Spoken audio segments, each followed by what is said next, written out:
Show जज करने वाले हो, पहली बार ये होने वाला है कि आप दोनों साथ में मिलकर शो जज करने वाले हैं, तो क्या प्रिपरेशन की है खास इस शो के लिए?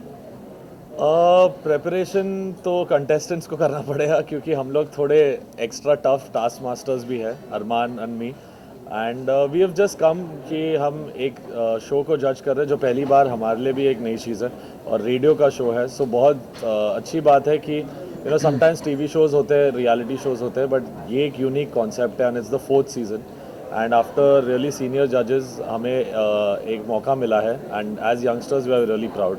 सो I think we just going to look out for the best voice और जो मेरे दिल को छुए, जो अरमान और मुझे सही लगे, एंड बस that's the plan we have come with. Armaan, आप एक शो से आए हो, तो आपके जी। लिए कितना इजी और इजी होने वाला है?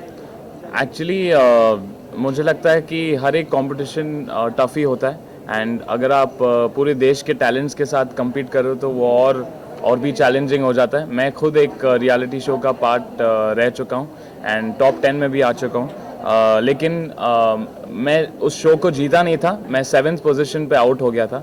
लेकिन इसका ये मतलब नहीं है कि दैट आप उस हार को नेगेटिव तरीके में ले लो।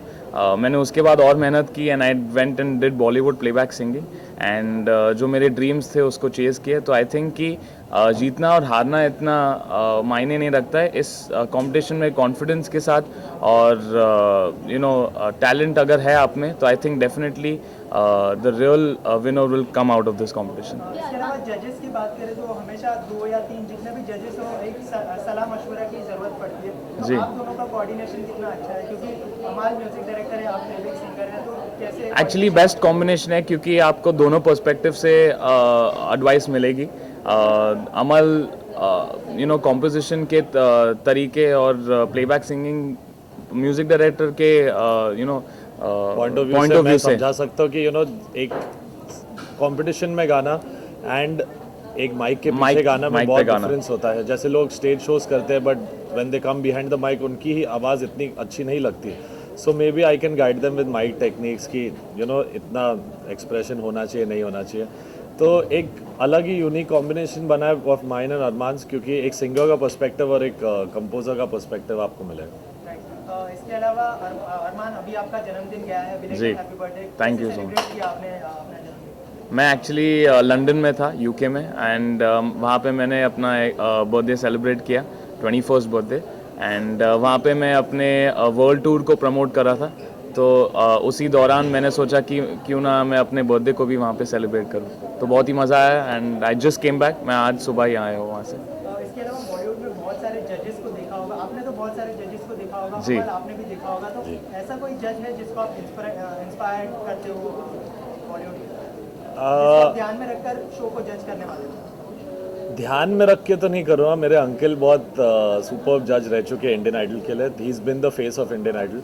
सो उन सब में से कुछ ना कुछ सीखने मिलता है। आई थिंक सलीम मर्चेंट जो है इंडियन आइडल के भी जज रह चुके हैं, तो सबसे मैं काफ़ी कुछ सीख रहा हूँ। सलीम सर से क्या काम को मैं असिस्ट भी कर चुका हूँ, तो उनकी जजिंग स्टाइल मुझे बहुत पसंद है क्योंकि वो ऑनेस्ट है एंड जो उनके दिल में होता है वो साफ साफ कहता है कंटेस्टेंट से। So Salim Merchant and Anu uncle, इन लोग दोनों की स्टाइल से आई लाइक द वे दे जज। मेरा पहला टाइम है जजिंग का, तो मुझे कुछ भी नहीं पता है, बट मैं सिर्फ सिंगिंग पे फोकस करना चाहता हूँ और टैलेंट पे फोकस करना चाहता हूँ एंड जिसकी भी आवाज़ हमारे दिल को छुए, I think that's the most important, क्योंकि feel is really important. Obviously सुर ताल भी बहुत इंपॉर्टेंट है फॉर अ सिंगर, लेकिन आज के ज़माने में आज का जो प्लेबैक सिंगिंग उसमें फील बहुत ऊपर आ चुका है इन टर्म्स ऑफ प्रायोरिटी। तो मुझे लगता है कि जब किसी का एक वॉइस का जो क्वालिटी और वो फील हमें छू जाए, तो I think that is what we will be searching for. That will be the golden voice. Yes. ऐसा कोई जज है अरमान जिसकी क्वालिटीज आप खुद में अडॉप्ट करना चाहते हो? मैं अपना खुद का एक जजिंग क्वालिटी लेके आना चाहता हूँ।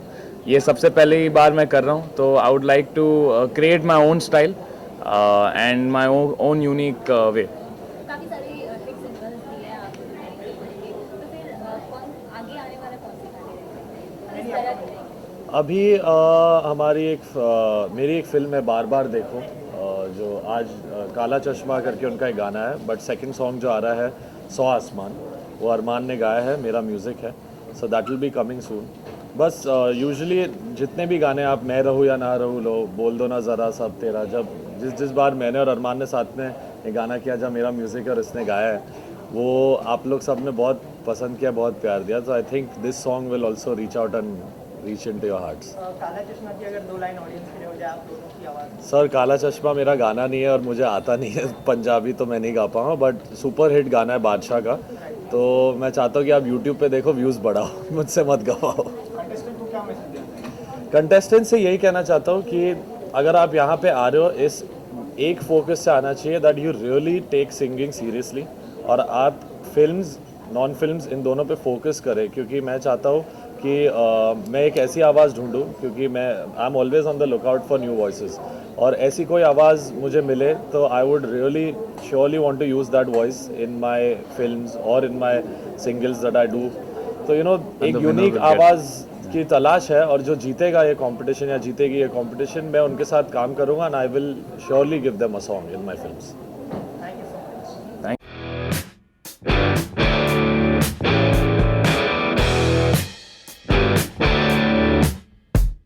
For more news and gossip, don't forget to subscribe to Bollywood Helpline.